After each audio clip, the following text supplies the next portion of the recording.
Welcome to Fix It Home Improvement, covering projects that every homeowner should know and great products for home and garden. Hi, I'm JC, and this is where we share weekly home improvement tips. I'm here with my co-host, Cindy. Hello, JC. Hi, Cindy. This week we're going to talk about Fire Prevention Week, and we'd like to thank Sam Drogue for liking and sharing the podcast. In 1920, President Woodrow Wilson issued the first National Fire Prevention Day. Fire Prevention Week started in 1922. Fire Prevention Week is observed in Canada and the United States Sunday through Saturday during the week of October 9th to raise fire safety awareness. Boston was founded in 1630, and in 1631, the governor of Boston created the first building code to help prevent fires. He outlawed wooden chimneys and thatched roofs on new homes. In New York in 1948, fire wardens were hired to inspect home chimneys for proper construction and cleaning to prevent fires. This year, Fire Prevention Week is October 9th through the 15th. October is Fire Prevention Month. Is there a theme for Fire Prevention Week? The NFPA, that's the National Fire Protection Association, says the 2022 theme is Fire Won't Wait, Plan Your Escape. Have and practice an escape plan. Cool. What are the most common types of home fires? The most common fires involve cooking equipment, fireplaces, space heaters, lamps, wiring, and candles.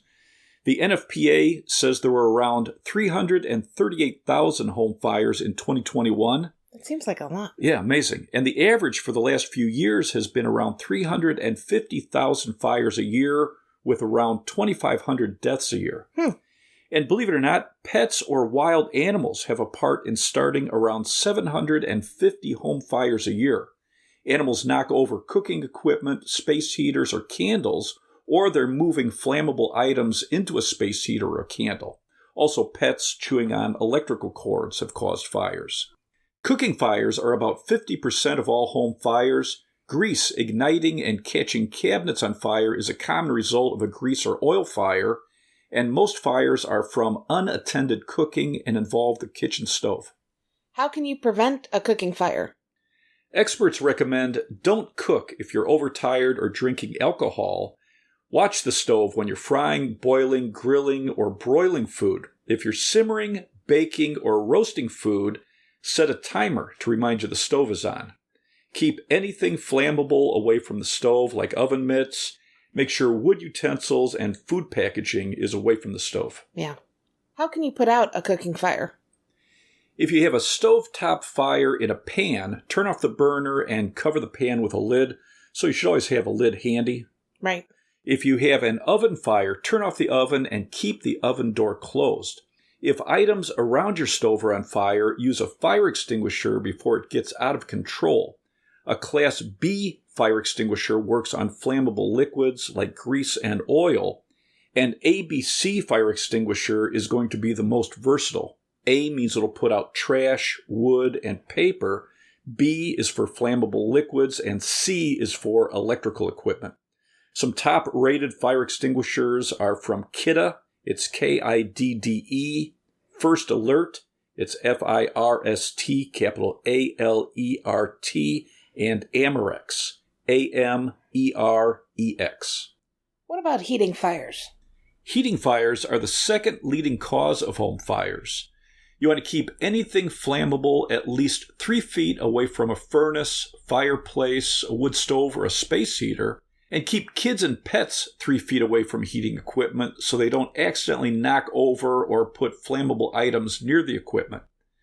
Never use an oven to heat an area. It increases the risk of a fire and carbon monoxide poisoning. Have your home's heating system routinely inspected by a professional. Have your fireplace inspected and cleaned routinely by a professional. And use a fireplace screen when you're using your fireplace. Test your smoke and CO alarms once a month. Okay. What about electrical home fires? When you're buying a home, have the electrical system inspected by a professional. Install AFCIs, which are arc default circuit interrupters, especially in a home with older wiring to help prevent a fire. Mm-hmm. AFCIs will turn off the electric to the outlet or a circuit in a fraction of a second if an arc fault is detected. It'll also help protect against a fire from faulty extension cords or power cords. So this is a great upgrade if you're replacing outlets in your home. And check out our episode called GFCIs and AFCIs. There's a lot of good tips in that. Mm-hmm. Make sure to test AFCIs routinely. In an older home with limited outlets, have an electrician add additional outlets rather than using extension cords because it's much safer. Right.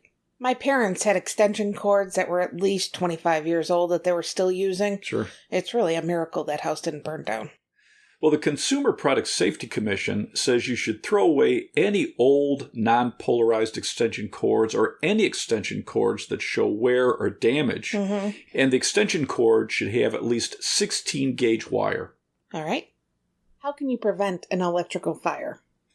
Don't wind up an electrical cord when it's in use. It can overheat. You want to pick a length that fits your need. Purchase extension cords with plugs that lay flat against the wall behind furniture. Furniture pushed up against a standard plug that bends the cord tightly can be a fire hazard over time. Right. Update your old extension cords to 3-prong 15-amp power strips rather than the lightweight cube-type extension cords with 2 prongs. Mm-hmm. Keep extension cords out of the reach of children and pets. Never use an extension cord for anything that generates heat, like a space heater, a toaster, or a coffee maker. Never cover an extension cord with carpets. Never set furniture on a cord. Don't run an extension cord through doorways, holes in walls, ceilings, or floors. Don't connect multiple extension cords together. And don't use nails or staples to keep a cord in place. Yeah. You'll see that sometimes during the holidays. Mm-hmm. Don't overload outlets. And outlets that don't hold plugs firmly should be replaced. When there's space between the plug and the contact, so it's not being held well, it can cause arcing, which is a fire hazard. It generates very high heat. Outlets that look like there are burn marks on them should be replaced. Don't overload an extension cord. Check the wattage on the cord and everything that's being plugged into the cord. Mm-hmm. And don't place cords where they can be a tripping hazard. Right. What about home fires caused by smoking? Smoking causes about 5% of home fires, but around 20% of the deaths a year. Most of the deaths were in bedrooms, living rooms, family rooms, or dens. And the risk of dying in a home caused by a smoking fire rises with age. So if you're helping an older adult around their home, purchase and set up deep, heavy ashtrays that aren't easy to tip over or knock off a table. Right. Never smoke where medical oxygen is being used. It causes flammable material to ignite easier and burn faster and hotter. Keep lighters and matches out of the reach of kids. The American Red Cross says 2 out of 3 fires caused by kids playing with fire involve matches or lighters that they found. Children playing with fire under the age of 5 are twice as likely to die in a home fire. About 50% of the kids that started a fire, the fire was started in a bedroom and their bedding material caught on fire. Wow. What are the dangers of holiday fires? You never want to leave indoor Christmas or holiday lights on and plugged in when you're not at home or if you're sleeping. You should replace old Christmas tree lights with LED lights. They use much less energy, they don't get as warm, which reduces the fire risk, and you can connect many more strands of lights together. Replace any lights that get warm to the touch. The CPSC says there are around 800 fires a year from holiday decorations. Electrical lights are decorations that are placed too close to a heat source like a candle or space heater can cause a fire. Right. The Illinois State Fire Marshal says 1 in every 4 Christmas tree fires are caused by an electrical problem with the lighting. Pick a real tree with fresh green needles that don't fall off when you touch them. Right. Cut 2 inches off the base of the trunk so it can absorb more water and add water daily to the tree holder. Keep a live tree 3 feet away from any heat source. Only use lights that are approved by a testing lab like UL. Read the instructions for the maximum number of light strands that can safely be connected And turn off tree lights when you're leaving your home or going to sleep. Never put candles in a tree. Christmas is the peak day for candle fires. Wow. What about fires started from candles? 3 out of 5 fires caused by a candle start because something flammable was too close to the candle. Mm-hmm. You don't want to use candles in a bedroom when you could fall asleep with it lit. You want to keep a candle at least 1 foot away from anything that can ignite. And if you're using candle holders, get heavy, wide holders that won't tip over easily. Don't use candles for emergencies. Use flashlights. Don't use candles around medical oxygen. Keep candles out of the reach of children. Children are curious. They can either tip it over or start a fire by putting something flammable in the flame or close to the flame. Right. What about fires from clothes dryers? The U.S. Fire Administration says there are about 2,900 home fires a year from clothes dryers.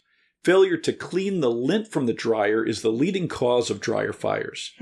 Always use the lint filter and clean it out after every use. My dad used to preach about that. Yeah, smart. And your stuff will dry faster. He also said for ashtrays. Yeah. Ashtrays were only for ashes and cigarette butts. They weren't a garbage bin. Smart. Never said not to smoke, but... It seems like there was a teaching moment there. The NFPA says to clean out the exhaust duct at least once a year, remove the duct and use a vacuum and a duct cleaning brush, then clean and vacuum inside, under, and around the dryer. Your exhaust duct should be rigid or semi-rigid metal duct. Never use plastic or vinyl duct. It won't help contain a lint fire. Right. Where should you have smoke detectors? The American Red Cross recommends installing smoke alarms outside every sleeping area and on every level of your home. The NFPA recommends a smoke detector inside and outside every sleeping area and on every level of your home. All the alarms should be interconnected, so if one alarm sounds, they all sound. It's going to give you a faster reaction time. The NFPA also recommends fire extinguishers mounted to a wall at least 4 inches but no higher than 5 feet from the floor in an easy-to-access area that's visible for everyone. Mm-hmm. At least 1 fire extinguisher per floor and readily accessible near or in the kitchen, garage, and anywhere near a source of heat. Around 50% of home fires start in the kitchen from cooking, so keep a fire extinguisher in an area or doorway near the kitchen, but not next to the stove. Grease fires spread quickly, so you need room to get to the extinguisher so you can use it. Right. Some top-rated smoke detectors are from Kidde, First Alert, and X-Sense. X-Sense is the letter X, capital S-E-N-S-E. Why should you have a fire evacuation plan? Fires can spread quickly. The U.S. Department of Homeland Security says a small fire can turn into a major fire and life-threatening in 2 minutes. Wow. And your home can be engulfed in flames in 5 minutes. Room temperatures can be 100 degrees Fahrenheit at floor level, but rise to 600 degrees Fahrenheit at head level. At this temperature, inhaling the air can scorch your lungs. Smoke and toxic gases kill more people than flames do. Yep. A home fire creates a thick black smoke that can completely block your vision, so you need to get down to the floor and under the intense smoke and heat. Yeah. Nationwide Children's Hospital says more than 400 children under 10 years old die every year in home fires. Many children have a hard time waking up to the sound of a smoke alarm. More than half of the children 5 years old or younger who died in a home fire were asleep at the time. CBS News said fire injuries and deaths among children often occur because they're scared of the smoke and the noise, and they try to hide rather than trying to escape. Firefighters that were interviewed said kids will hide in boxes, under furniture, under piles of laundry, or inconspicuous places where they feel safe. Right. Younger children can get scared of firefighters in their gear and try to run away from them. So you could take your kids to the local fire department and see their gear. Yeah, smart. So that way they know what it looks like and they're not scared. Right. And when you're home with your kids, you should walk through the fire escape plan from each room and each area. You can test the smoke alarms with your kids so they know the sound and then what to do. Right. And you should train your children to use their hands, not their eyes in a fire. You can turn it into a game and practice getting out of different rooms with a blindfold on and crawling out quickly.